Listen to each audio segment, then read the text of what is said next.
This awakening process is actually quite miraculous. And it's futile to ask yourself, how much longer before I'm completely awake? Oh, that's not a helpful question at all. Or even the question, am I going to be completely awake in this lifetime? That's not a helpful question either. The only helpful question is, am I awake at this moment? Am I identified with thinking, or am I able to think without being identified with the movement of thought? Or am I even able to not think when I don't want to think? That's an amazing ability. Am I able to but allow thinking to subside, be just so present that the next thought doesn't come? And you may find that can get interrupted by the thought that says, oh, look, I'm so present that the next thought is not coming. But then you can go back to being present again. So don't ask yourself useless questions that are actually represent an obstacle on your journey of awakening. Ask yourself the only helpful question, this moment. What is my state of consciousness at this moment? And if it's unpleasant, if you are having anxious thoughts and you can't let go of anxious thoughts, in other words, you are in the grip of anxious thoughts, then if there's a little bit of awareness, then you can know that you're in the grip of anxious thought. Not everybody who is in the grip of anxious thought knows that they are in the grip of anxious thought. They are so much identified with the anxious thought that they are filled with anxiety.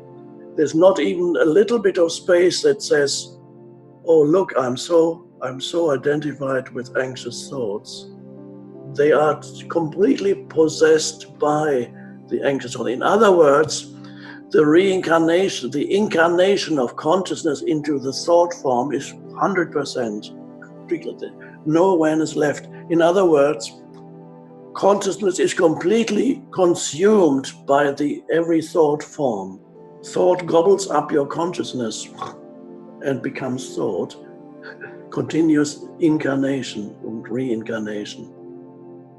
But if there is a little bit of awareness, then you can suddenly realize, oh, this is what's happening.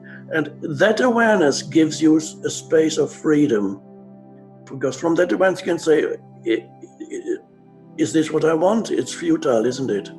That realization arises out of awareness. And then you can choose to direct your attention somewhere else instead of following up every thought where it wants to take you.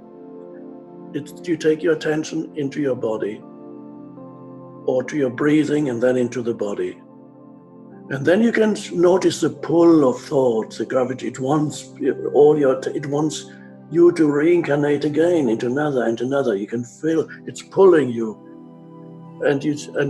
But you don't exert willpower. You cannot exert willpower against thought. You can only be present so that thought cannot fill your space. When you're present enough, you're holding thought at bay. Interesting, you're so present that it outshines thought. Like the sun of awareness.